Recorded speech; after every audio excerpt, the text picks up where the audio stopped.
3 sekundy, okay.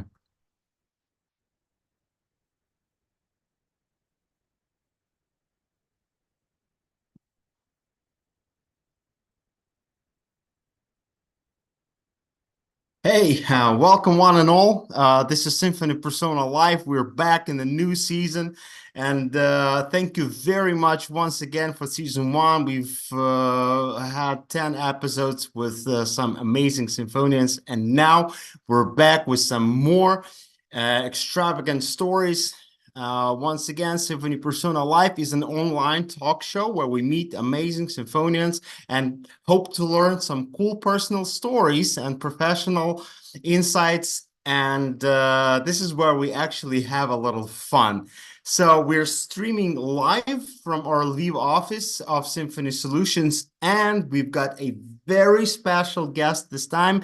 Here's what's truly remarkable about our guest. A programmer who never programmed, a Lego collectionist, a father of 2 sons, somebody who learned how to play piano at his 30s, Dungeons and Dragons master, a photographer, a Viva Engage activist, and what's most importantly, the art of AI expert. We call him the AI writer. So please welcome the principal architect, technical director, and AI guru at Symphony Solutions, Oleg Chekan. Welcome, Oleg. Good to see you, buddy. Hey everyone, nice to meet you, or nice to see you almost, and thanks for joining the session. Yeah. Thank you very much for watching, all of you out there, wherever you are watching us from. Please let us know down there in comments. This is very important. We would love to know where you are right at this second. Please name your city, your town, the part of the world, your country, wherever you are at right at this moment, whether you are a symphonian or not, doesn't matter. Just let us know down in comments right here on YouTube. Where are you watching us from? We're here on Symphony Persona Live with Oleg Chekan, the AI writer. So, Oleg, how is it going? How are things? How's the family doing? How's everything around you? Everything is great. As many of you probably know, I'm staying in Krakow, Poland. Here in Poland, we just got school holidays period over, winter holidays are done. So finally, everyone get to the regular routine work mood, and weather is getting better every day. It's finally warm, and everything is starting to blooming already. Mm-hmm. Yeah. So are you excited about the show? Yeah, very excited. Yeah. Have you seen any of the episodes? I hope you have. Yeah, I had seen few first episodes for sure. Okay, so we're so happy to have you on Symphony Persona Live. We usually start with this quick little game called Never Have I Ever. I hope you will not regret playing that one with us. So if you're ready, I'm ready. Just raise your 5 fingers up like that, okay? Yeah, 5 of those. So I will state something you supposedly have never done before. If you have done it, though, just put 1 finger down, okay? So we're playing now the Never Have I Ever with Oleg Chekan, the AI writer. Ladies and gentlemen, once again, thank you very much for watching. Thank you for commenting. Thanks for letting us know where you are now physically. It's the Never Have I Ever game with Oleg Chekan. So, Oleg, this first one goes, never have I ever Googled my own name. Yeah. I did. When was it last? Yesterday. Okay. Did you find anything exciting out there? I was looking for a very particular video, to be honest. You were checking whether or not you were famous already? Okay. Almost. I got you. This next one is, never have I ever played a video game at work. I bet you did. Yeah. How many times a day? Well, it depends what to count video game, I right? hope Teo is not watching. I mean, I hope he is. Okay, thanks for your honesty, though. Next one is never have I ever fallen asleep in the movie theater. You work so hard. It No, it never happened. never happened. Okay. How about this one? Never have I ever been arrested. No. Thank God for that. Never have I ever gotten a tattoo. Nope, I don't. No, not yet. Like, have you been thinking of it? Mm, no, it's probably not my thing. Like, not making any significant modifications to my body. Oh, okay. Besides the bracers, probably. Uh-huh. Here's a fun one. Never have I ever been singing in the shower with someone hearing it. Well, that happens. Does that happen every day? No, no. I'm not that. But that could be a good habit, to be honest. Like it helps you to recover, to be honest, and release some emotions. Well, instead of shower, I use my car. Okay. So you do sing a lot. Okay. Well, and when being in the shower, you just make sure that the door is locked and no one can hear you, right? Okay. We have two left. Never have I ever played Dungeons and Dragons for a whole night straight. Oh no, I mean that's crazy experience. Would be nice to try. Nice to try, but that's ahead of me. Okay. And this last one is never have I ever used AI to make fun of someone else. Hundreds of times. That's for sure. Most funny one was including this fun pictures into leadership presentation which was presented to a wide audience eventually, and people were not noticing it, and then slowly getting it. Okay, here's this last one. Never have I ever gotten in a physical fight. Like, I mean, at school, that Okay. happens. There you go. Yeah, happened to every manly man, right? Okay, thank you very much. You got 5 fingers down, and that was Oleg Chekan. And thank you for your honesty, Oleg. I hope that you've had some fun here too. We're moving on to these quick questions, and usually we have a few of them, but this time, as we have so many questions and so many stories to hear from you, we have only one. So this one single quick question is, who would you be or what would you do in life if you weren't a programmer? Okay, my professional point of view. That's interesting one, which we discussed probably with our friends multiple times, because that's a fun thing to do. And I think the one we came up with couple friends is like, probably I will be a chief cook. A chef? Yeah, a chef in the restaurant. Oh, so like because I really like cooking, like sophisticated dishes. But unfortunately rarely have time to do so.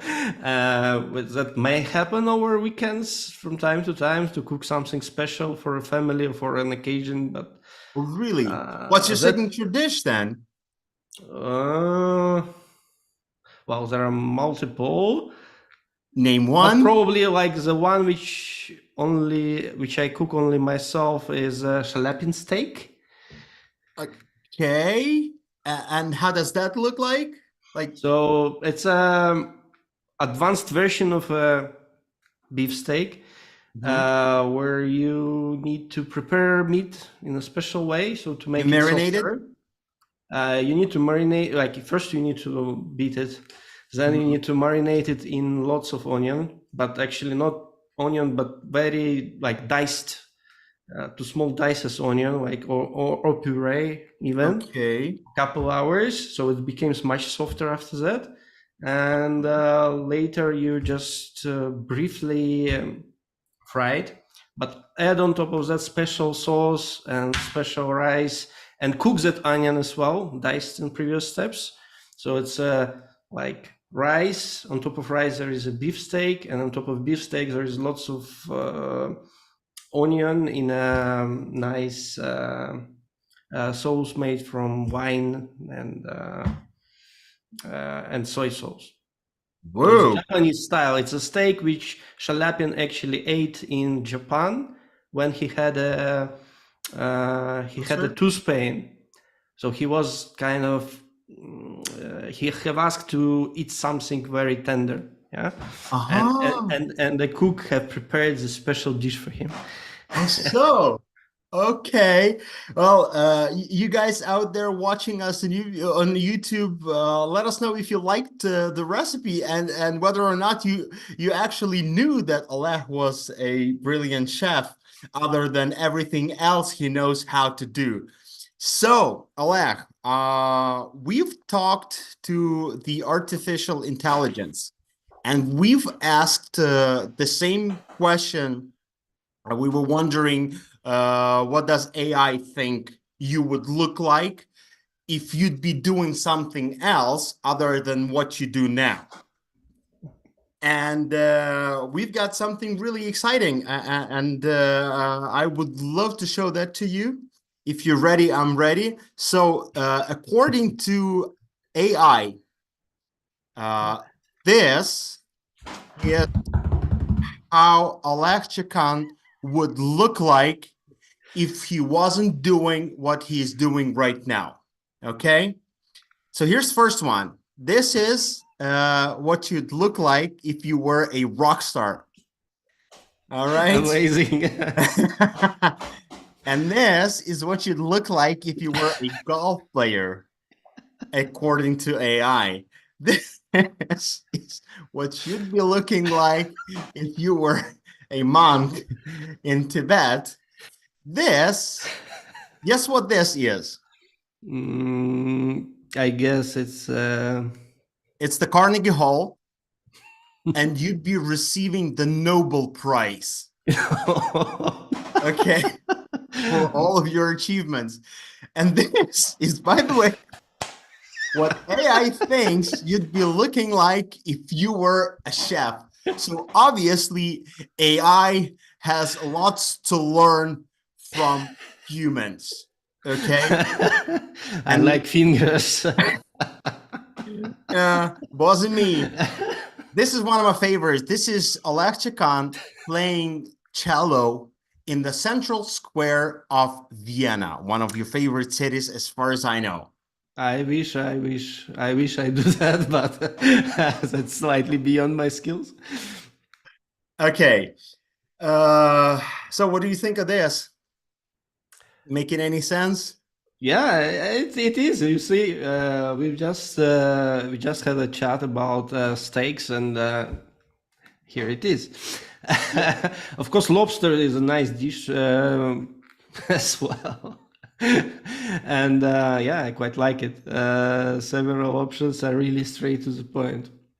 Well, by the way, I can see Marianne commenting on YouTube. I know who that Marianne is. Yeah, actually, I'm wondering where you got this golf player picture from. See, he says, I have real photo of Oleg playing golf. AI done good job. Thanks, Marianne, for watching. Exactly. And so speaking of music and speaking of you being a musician, we know that you are someone who has learned how to play the piano being an adult. And I know who inspired you to do so. And I have this short video of you actually playing the piano, and I would love to present that short video to the audience if you don't mind. Go ahead. Okay, there we go.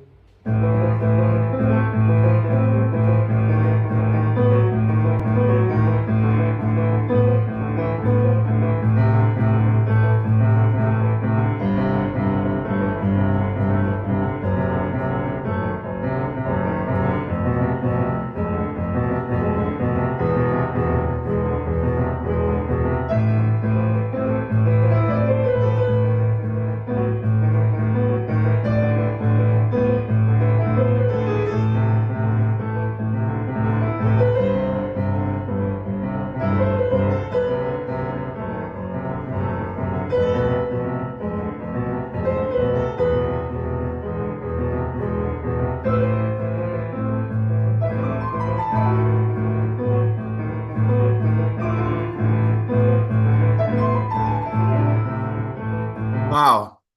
I mean, I hope this is more than enough for the audience to go ahead and Google your videos. I mean, they are all available on YouTube, and you guys enjoy them. This is wonderful. And I mean, this guy, the young man sitting next to you, looks very much alike.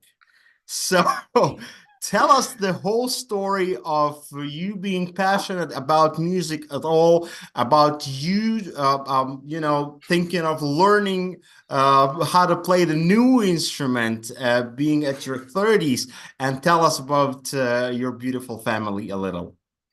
Yeah, right. So this handsome guy in front of me on the video is my son, and he's lucky. He has still has a lot of nice and beautiful hair, which I really miss. Yeah, he is already 15-year-old. On that video, he's slightly younger. He decided that he wanted to learn to play some music instrument, and that was happening, guess, like 5 years ago. So we decided he wasn't a small child. He was already 10 around this. He was 10. And we have found a teacher available. So okay, first we started with iPad as usual, but doesn't work pretty well beyond some basics. So we decided, okay, let's like, he liked it, so let's go slightly more kind of advanced, more structured approach. Got some teacher coming and giving him lessons, and that was nice. By the way, many thanks to her and her lessons, because he's doing brilliant in piano now. Anyone who is looking for a teacher in Krakow, I can recommend. And later on, like, I think my wife was pregnant at this time, and later I got second son, who is now soon will be 5, and then COVID started. Like half year later, COVID started. And everyone became quite limited in terms of what they can do, especially in Poland. They introduced some restrictions and so on. Maybe not that hard as in other countries, but still it was not okay to go out and so on. So I decided, okay, I mean, I need to do something to improve my mental state, or release some emotions and so on. And it's like I saw teacher coming and they playing, and I like music a lot, different kinds of music, classic, soundtracks, or like rock and heavy, depends on the mood. And I said, okay, I mean, when I was kid, I was going and learning to play button accordion. Like, I have a nice picture, which was used on Graphite AI website. It's been everywhere. It's on our website with your personal story. It's on Viva Engage Music Lovers Band. We saw a few. Exactly. So I decided, okay, I mean, I have teacher. It's very available. I have instrument. Why not to kind of learn as well? So I started learning in parallel with my son. And making some progress, and it was especially good that the teacher which was coming to us she was also actually providing her services to adults as well. So she was experienced in this regards, how to teach adults. And that helped a lot, helped greatly. Of course, I had music background from a music school in my childhood. That helped a lot, but then still, you know, your fingers are really not used to, used to mouse and keyboard. So you have to train a lot actually to get the proper muscle strength and things like that. So it was also physically hard actually to learn, but also learn to control your body, learn to relax, make sure your fingers are not are not stiff like that. Like, you know, if you block it, you start really feel pain, and you need to actually learn how to relax and control each finger independently. And that's actually a lot of mental power and concentration that's required, and you need to learn the skills step by step, and consistency was the key actually. That the largest advances in my skill I got when I was doing it in a consistent regular basis, like, I don't know, doing it at least 4 times a week, at least 1 hour each session. I had a small kid at this time. It was very challenging. So actually I was doing it when everyone go to sleep. You would go and finally practice, right? I will go and practice. Wow. And I was enjoying this time, and probably my first piece which I was focusing to learn, like larger piece, was Clark de Lune. And part of that was because I was studying at night actually, and Moon was over there all the time. Guiding me to progress further Through that process.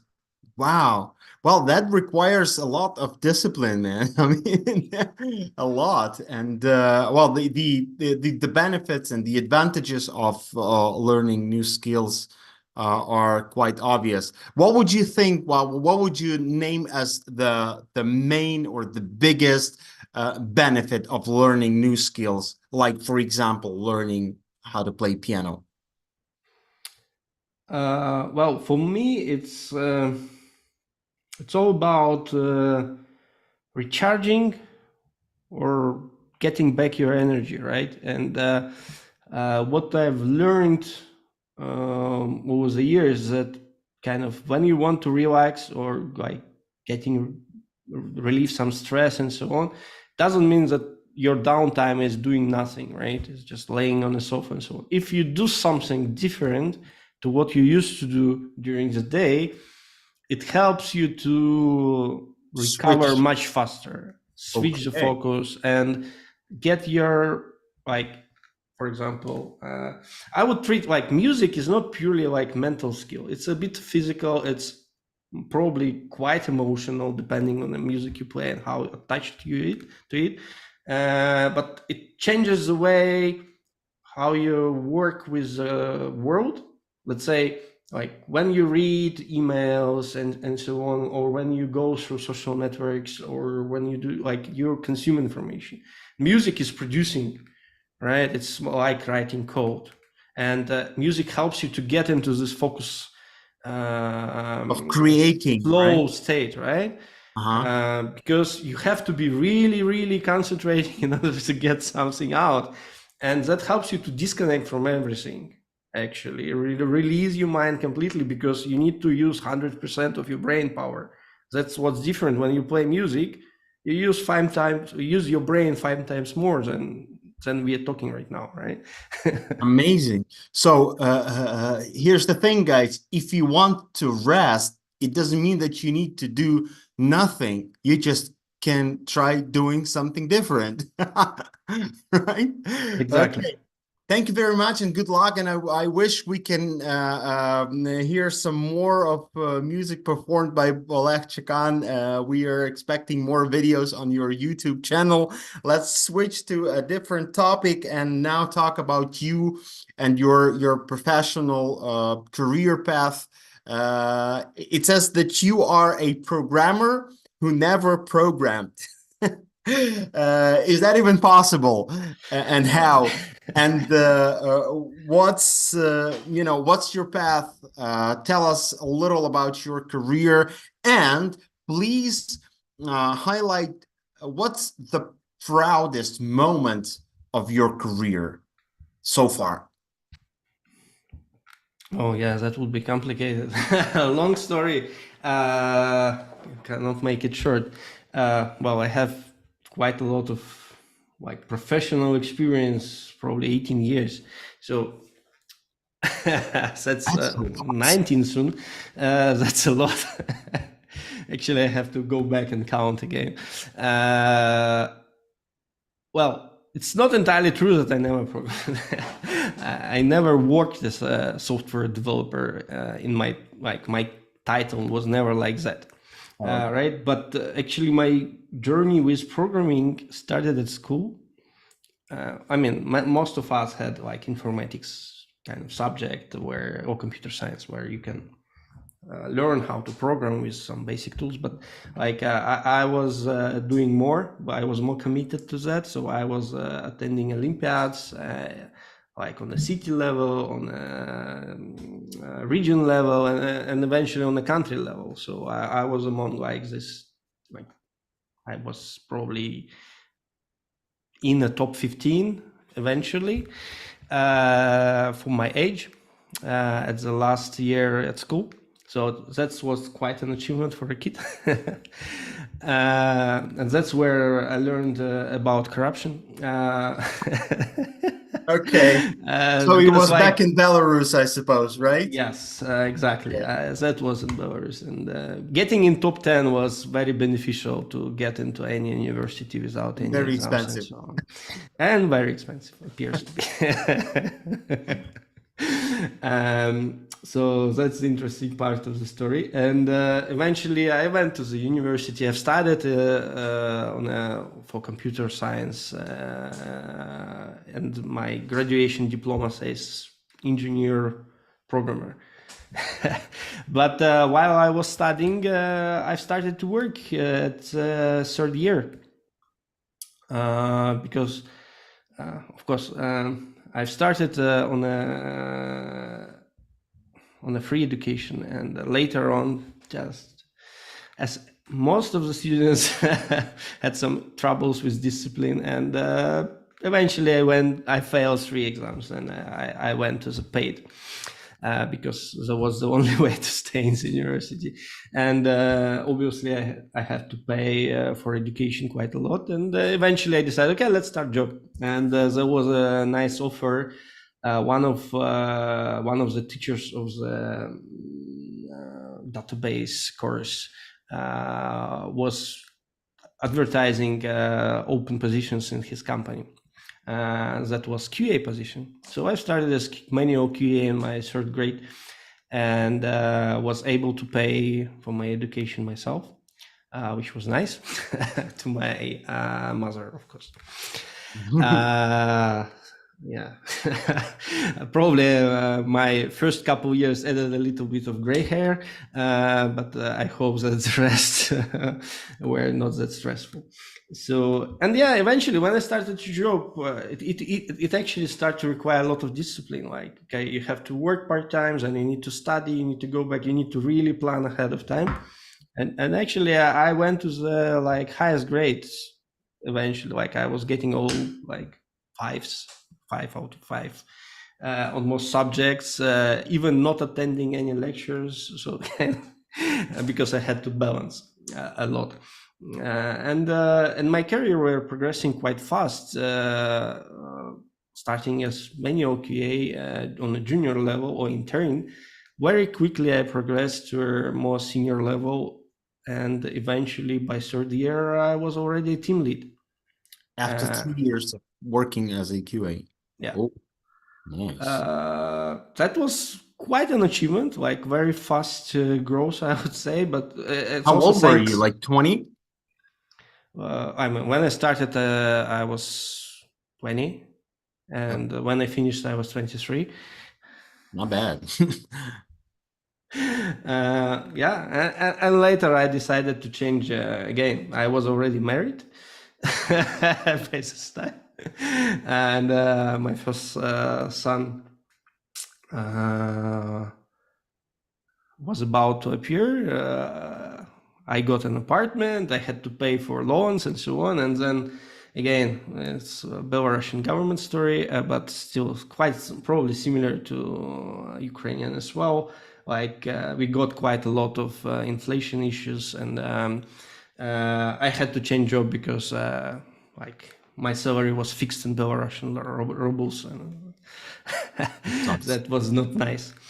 So eventually I went to a smaller company where kind of it was a tiny team of 6 people.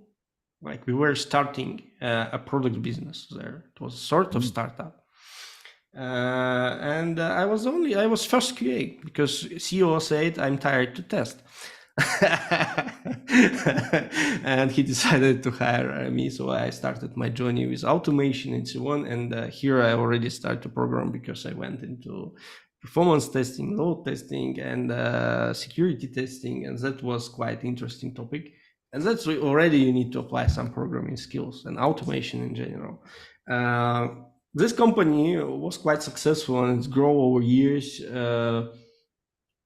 In probably 4 years, this company grew to 120 people. We were building products for iGaming, like white label platform with casino games integrated with many famous operators at that point of time. We were doing very high quality AAA class kind of video games with 3D and very nice look and feel, working on mobile and desktop everywhere. And we were among the first companies who entered Apple Store as well, and Android Store with mobile applications, because that was where it started, right?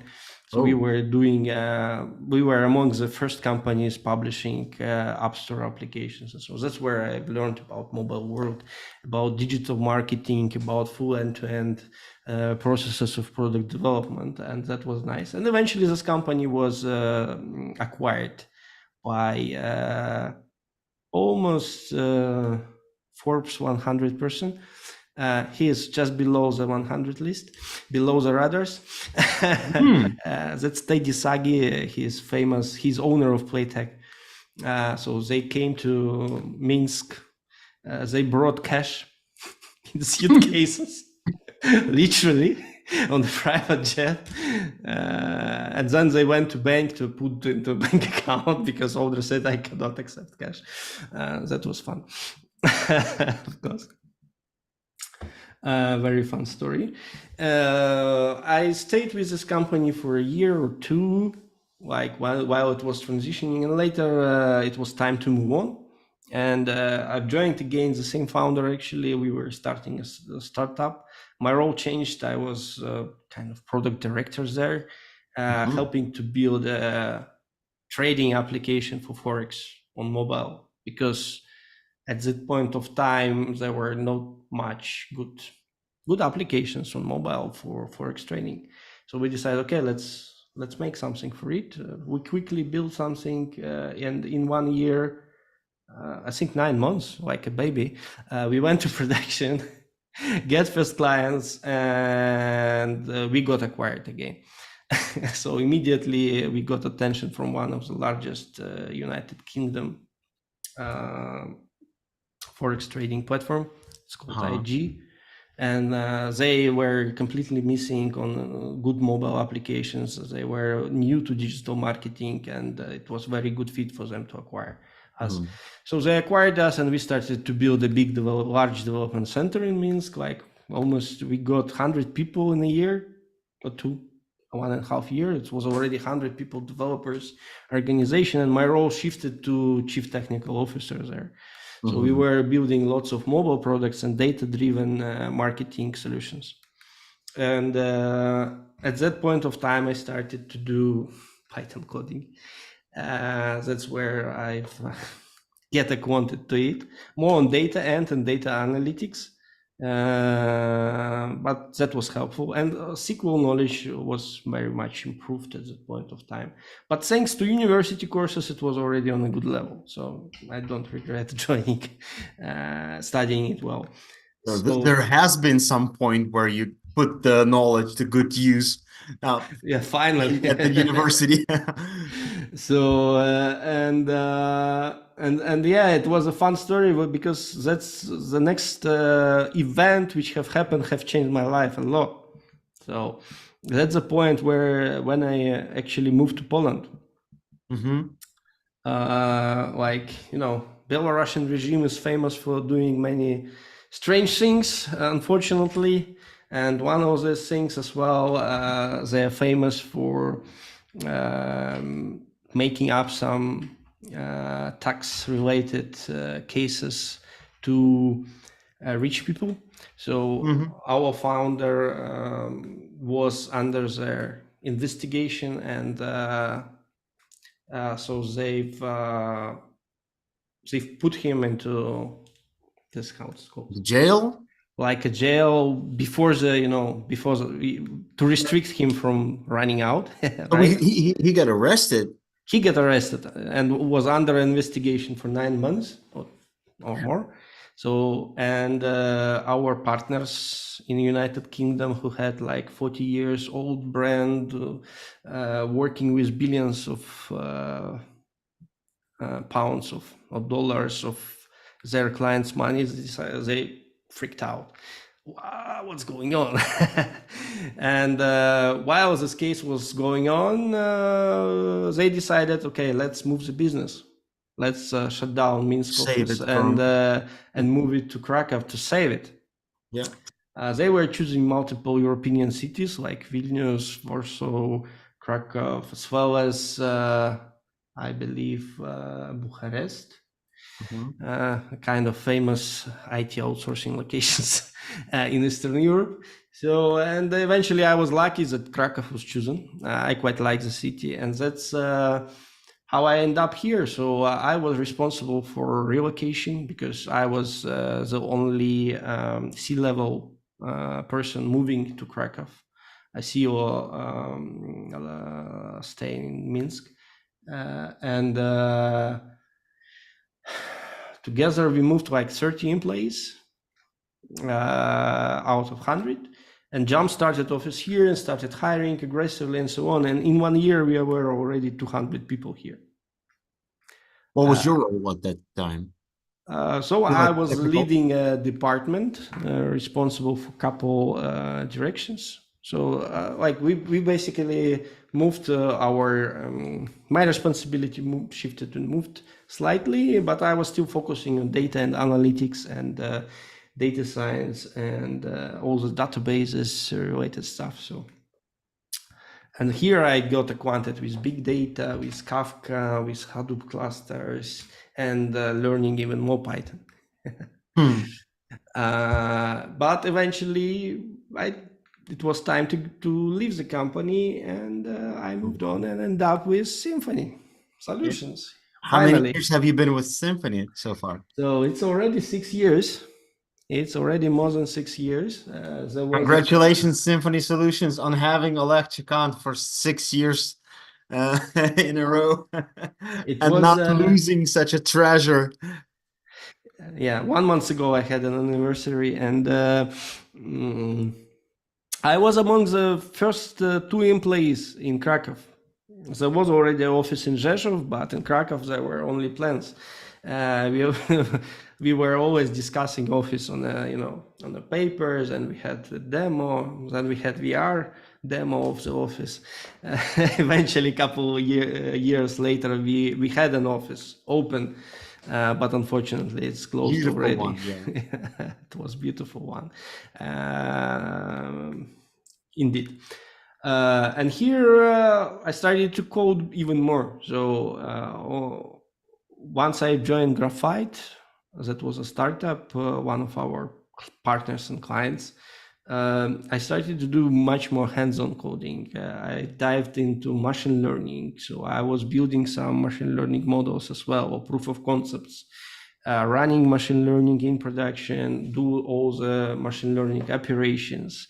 And that's where I was really hands-on into coding, and as well, and like my knowledge of Python get really was really good fit, because machine learning is pretty much Python oriented.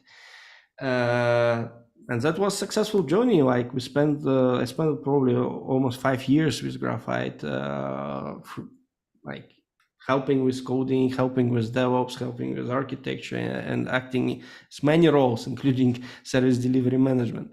So that was a long journey. But then, like, I had some parallel projects as well, like Spot Test Corona, like right now, for example, Bad Harmony, where we are starting development from scratch, and you need to sometimes roll down your sleeves, get some grease, and dive into code and solve complex issues, or kickstart something and get the ball rolling. So I do coding, but that's not my main job responsibility. And I quite frequently do pull request review, or I mentor developers or share my knowledge and help them to grow. But like, you're in my CV, you will never find title software developer. That's surprising. Okay. Yeah, well, I mean, obviously it was a joke, and it was something sensational to just put on the announcement to attract more attention from the audience. I think we've made it, because I can see so many people watching us right now. Thank you very much for being with us. It's Oleg Chekan here on Symphony Solutions on Symphony Persona Live. So Oleg, we missed one of the questions, or maybe you've tried to avoid answering it. What was, what is the proudest moment of your career, to your opinion?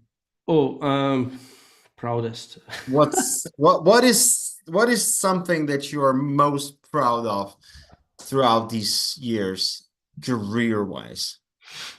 Well, I was doing some reflection a while ago, and there are two aspects of it. So, like, when you make something live, and when you make something which everyone thought impossible, and here it is, it's possible, and it's done. So you get this sense of huge achievement. But when I looked into past history, I worked with many really nice people, like from both ends. So from one end, I had good mentors, or I had good managers above me, which give me ability to learn, and I'm very thankful to them. And from other side, I remember that I've hired a lot of brilliant people to my teams and help them to grow, because I'm really proud about some of my former colleagues or reports who grew now, and they are CEOs, founders, or heads of departments, or VPs of something, but they were starting like as a QA, let's say. And then I was helping them, guiding them. Okay, hey, you can do more. Really, you great man. Okay, let's try Go project management. And now he is CEO, like, for many years.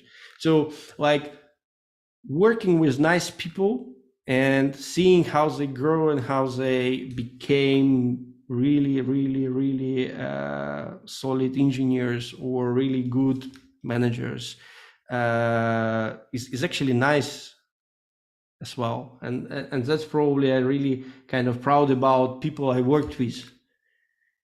See, so we can now say that the proudest part of your career for you is the people you met along the way, right? Yeah, to some extent, yes. Yeah. Okay. I would say it's more important than those kind of episodes of delivering a project, or making something delivering end to end. Well, you're doing a lot of things, but people stay, right? Exactly. And there's a lot more projects ahead of you that you will successfully implement, or right? maybe meet again those people and work together again. Sure. We have so little time, Oleg, and I have so many more questions. And I hope that our audience, the Symphonians and whoever's watching us right now, will be asking questions in comments as well. We know about one of your incredible hobbies, and that's Dungeons and Dragons. You are the master of this game, right? So tell us briefly a little more about this part of your interests. And most importantly, how do you use storytelling techniques in your work as a technical leader? Nice question. Thank you. Yeah, Dungeons and Dragons was brought to me before the COVID started by one of colleagues and friends from the university from in a small community here in Krakow. And we decided, okay, let's try it. Sounds fun. We saw it in the theory of Big Bang, some other movies perhaps. Let's try. It looks a bit awkward. You need to imagine something could look strange, you know. So I started as player, and one of our friends decided, okay, to commit to become a master. It's actually quite a hard job because you really need to prepare ahead of time. You need to do some thinking ahead. You need to do some. You need to study rules. There are many books you have to go through in order to become advanced. To guide the process, actually, right? Yeah. And master is the one who runs the world, right? The world, imaginary world around the party of people, right? And each person, each player who's playing the game is have some character, a hero, right? Could be a knight, could be a bard, could be rogue, could be anything. And you have to dive deep into, as a player, to act as an actor. Actually, if you do some voice acting, that's additional plus, of course. You may try to play opposite gender if you're into it. You can do whatever you want. That's imaginary, right? And that's the beauty of it. And the whole game is about collective storytelling, right? So people are inventing story and improvising a lot on the fly to come up with a story. So Dungeon Master is describing the world around. Dungeon Master is describing what non-player characters are doing, villains, or maybe like, you know, trader, or like people around you, around the party, right? Invent quests and so on, and players have to also tell what their character are doing, and Dungeon Master have to explain, okay, if you do this, then environment around you reacting in this way. Other people may look strange if you start fighting on the street. If you start counting coins, someone would want to steal it probably, and so on. So and later I decided, okay, let's try to be a master as well. It's kind of sounds fun. You can come up with your imaginary world. You can drive story where you want to. And it actually helps a lot to improvise, and because you need to react in real time pretty much. And that really helpful in kind of in presentation, public speaking mode, when you need to react to the questions or respond, or like imagine a sales call with a client. You hear something client saying, you need to quickly understand it, connect the dots and give it back something relevant. So having ability not to be stuck, have to provide some fluent response, and make it alive as well, not boring. Add some jokes, add some stories to it. That makes it more engaging, right? And that's sort of practice as well, right? So that's practice which I can, like in a relaxed environment with my friends, I trust them. We can do something funny or silly at times, just spend time together. And that's also give your ability also to recharge. It's a lot of social engagement as well. You can experience any kind of emotions, from fear to happiness and joy. So actually really recommend for people to try if you want to immerse yourself into some imaginary worlds. Wow, amazing. And a recommendation from Oleg Chekan for all of us trying to get involved in some other processes, try to play the Dungeons and Dragons. I had this question, we have so little time. I had this question about you being a photographer. Oh my God, those photos are lovely. And I follow you on Viva Engage, and I adore you being able to work so much and so hard and on so many different projects, yet finding time to post your beautiful photos on your storylines. Whoever is not following Oleg, please go ahead and follow him on Viva Engage. The photos are wonderful. So, quick question here is, what's the most unusual place you've ever taken a photo? Unusual. Hmm.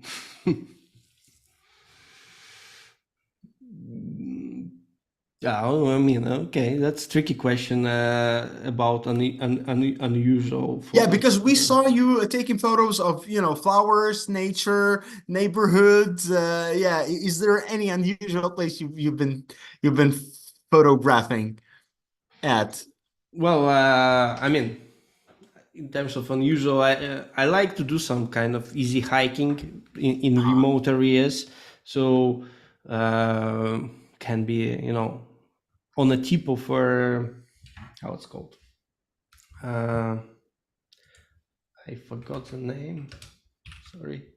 Yeah, it's okay. Yeah, you can go ahead and Google it. Yeah, and you guys out there watching us on YouTube, please prepare your questions. You can actually start asking them right now in the comments, because there's something very special that Oleg is going to give to the one who asks the most exciting, tricky, the funniest, the most unusual question. What it is, we'll find out in a second, but for now, what was the unusual place you took a photo at? That would be Glacier in Okay. Norway, on the top of the mountain. Oh, wow. Do you promise to post those photos on Viva Engage? One day, sure, they're more summer related, but maybe one day I will post it. Yeah, Very nice. I Okay. decided to withdraw from any social networks like Instagram or Facebook long time ago, and Uh-huh. but I've heard many times from people that okay, your photos looks nice. Maybe you wish to share it, but never find enough time actually. Okay, I need to organize some blog or find some, I don't know, Google Photos or somewhere to put and so on. It's too hard. Then I decide, okay, let's bring some kind of positive emotions. That's thing we are missing recent year or two into our life. And I've tried in MS Teams first and got positive reactions. So, good, why not? I will just put it on a Viva Engage is also nice. And something relevant to what's going on around, but maybe some positive sparks to make our work and life better and Yeah. find some beauty in the simple things. Well, actually, I'm assuming that on this Grow program, you'd be leading the way because the more you post, the more beats you gain.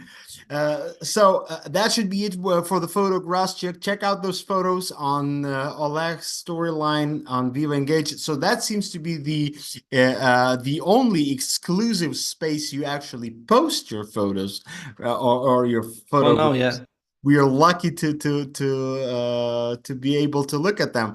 But before we ask questions from the audience, please go ahead and ask your questions, guys, because we have 5 minutes left, and this last question is obviously about the art of AI. So, what's the most unexpected use of AI you've come across in your career, and the biggest questions, the biggest question about AI? What do you think? Can actually artificial intelligence replace human intelligence? Well, let's start with the first one. Most unexpected. There are lots of expected. That's interesting question. I think most unexpected for me was to hear about AI replacing empathy, kind of like providing support to human beings for the, I don't know, lost love or things like that, which sounds to me a bit contradictional. At least weird. At least quite weird, right? So that's for me a bit unexpected use. But can AI replace human intelligence? Well, I mean, can AI replace human? Yes, probably in some tasks it could excel. Can AI replace human intelligence? Well, for some people probably. I knew few, but for majority, I hope no. I think the trend right now goes into the direction of like human in the loop. That's the most kind of successful trend of using generative AI, trendy technologies nowadays. So when you just use AI alone and let it do everything for you, results are questionable, mediocre. But when you're engaged in the process, when you provide iterative feedback to improve results, when you actually do more creative work yourself and let the boring or routine tasks being done by AI, okay, I mean, why should I spend a lot of time doing some note taking, or if I'm doing recording and it can be transcribed, and then I can take these notes and quickly generate, like modify them, tune them, and make them actually making a lot of sense. Because just copying paste doesn't really work, because it looks awkward at times. It can be hallucinating. It can be very well visible that it's AI generated and that it's questionable. Especially, don't ever do AI generated gifts to your friends. I never tried, but that's a terrible idea.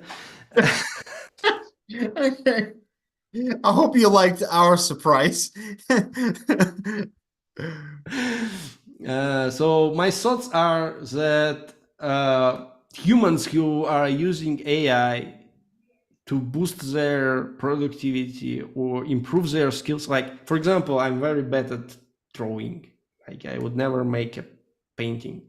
But I have some brilliant idea. Okay, I have nice idea for a picture. I could ask AI to generate it, but without crafting a nice prompt, without iterating, it won't be ever be possible for AI to come up with this idea.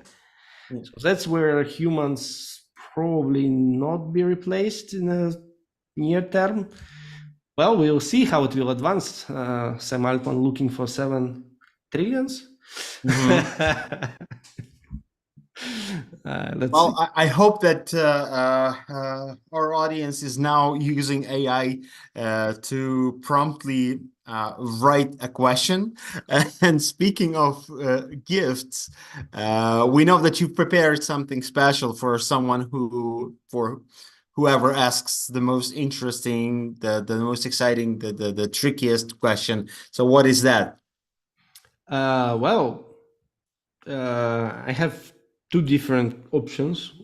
One is for those who definitely want to try Dungeons and Dragons. There is a set of special D&D dices, Okay. which you would need to at least try to play. Oh, that's a Those are physical physical gift. dices, physical Okay. kit, Oh, wow. which actually it's very nice to have something physical, even in the imaginary world. Of course. And that's not it. And that's not it. Another option is actually I can offer 1 or 2 books which influenced my life a lot. Wow. And those are, give me a second, let me remind the Sure. name in the English. Those are The Power of Full Engagement. That's something I was talking about during the call. That's about like recharging your energy levels and actually train and making your energy capacity larger by switching activities between physical, emotional, mental, and spiritual, whatever it means to you. Yeah. Idea here is like, again, it's more about how to switch between activities to let recharge it, but how to train it as well to increase your capacity. Okay. And another one which was guiding me through my technical career path is becoming a technical leader. It's very old book. It's almost as old as myself. I've just checked. It was published. Too old. It was 86 when it was published, and it had more than 25 publications. So Wow. very few. They would books, republish it, right? yeah, Oh, very few books have reached this level. It's okay. Becoming a Technical Leader by Gerald Weinberg. Really recommend to anyone, but someone can get it for free. Very nice. So 3 presents, 3 gifts, everybody. We have from Oleg Chekan. Let's move on to the questions. So here's this first one. By the way, from your big friend Marianne. What was the most expensive shot in your life? I think he means something. And I think he's not talking about photo shots. So tell us the story behind this one. That was terrible mistake, but I would probably never regret it. But yeah, that have happened in Miami, and I was just not aware about the prices there because menu is not published in that venue, and it was Louis XIII cognac. Jesus. How much was it? I think it was 250 per shot, something like that. Dollars. 250 per shot. Wow. I was. I've learned that when we saw the bill. Well, you had to pay for it. Okay, Marianne, thanks for question. Lex, thanks for sharing this story. We have another question from Valentin Cherkasov. If you could change one thing about your career, what would that be? Wow, that's an interesting question. Really good one. Change in my career. If you could change one thing about your career, what would that be? Wow. Amazing question. Very challenging question, actually. Yes. Well, what I would change? I would definitely, I mean, when I was young, I was making some mistakes, and I would obviously would be happy if I can make less mistakes. But that's the thing which probably makes you the person who you are, and making mistakes also important. So, well, I don't regret anything, to be honest. I really enjoying where I am, how it went, and the whole journey and story just made me who I am. And do I want to change something? Well, probably I would exercise more to be more fit, and that's ahead of me. Okay. Well, that's also a part of your career, you know, and your growth. But that's a wonderful question, by the way. Yes, keep that in mind when you give out your presents. Here's another one from Konstantin Komarova. I believe that was a comment. Oleg, what? Oh, yes, Oleg, what do you want to improve in your life? And another one from Kostya. Oleg, who you are in 5 years. Wow. Okay. Let's try to answer both because we are so out of time, but still. First one from Kostya is, what do you want to improve in your life? I think he's asking about something in particular. And who do you see yourself in 5 years? 2 questions from Konstantin Komarov. Well, that's something I've touched on previous topic. A little, yes. Like spending more time on your physical but also emotional well-being. So kind of improving your work-life balance. So it's not something which is, I think I'm good at it. There are many hobbies, there are many activities. What I would like to change, I would definitely want to do some renovation in my room where I am. Good luck on that. That's a project, but that's not a change in my life, but rather in the environment. Well, I want to be closer to my relatives, right? So life in immigration is hard. Mm-hmm. Being expat has their pros and cons. So being close to family members, that's probably what I really want to change. Of And that's probably true for many of us. course. And I think keeping good connections with your relatives or close friends is super important. And being remote to them, uh, you need to spend more time and prioritize it much more in order to keep those on the right level. Mm-hmm. Yeah. Who do you see yourself in 5 years? Oh. I would be 44. Okay. My son would be already studying somewhere, so interesting question. Uh, I would like to see myself somewhere in Japan cooking sushi, but that's another story. Okay. With those crab hands? Yeah, yeah, I really like it. Let it be like that. Okay, gotcha. Thank you very much, Kostya. Hope we have asked and answered your questions. And here's this last one, and that one from Ivana. If you were to create an AI-powered app for everyday use, what would it do, and what quirky name would you give it to it? Okay.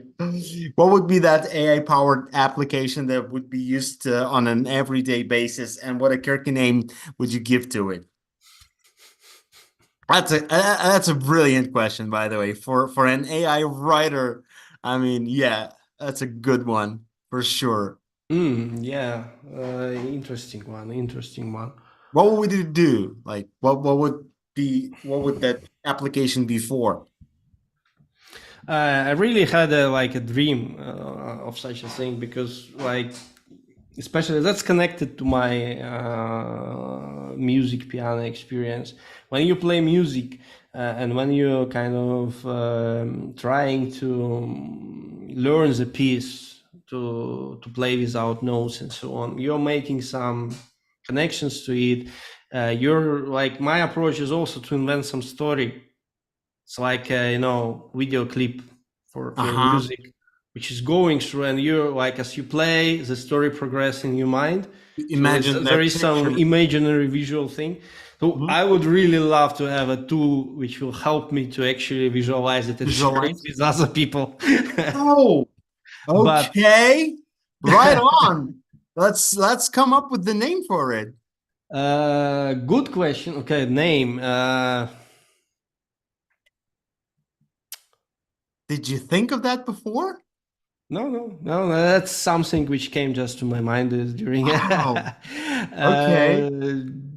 Well, that would be I don't know, Dreamweaver, whatever. I don't know. Dream viewer, okay. So we've answered all the questions, even more. And we've had a question from it wasn't a question, it was a memory from Marianne. And we had a brilliant question from Valentin Cherkasov on what would you change in your career. We had two questions from Kostya Komarov, and we have an incredibly good question from Ivana Dejanovska. So who gets what, or do you want them to choose? No, Well, it's up to you. I mean, yeah, those are your we gifts. we can discuss. So I think we can do it after.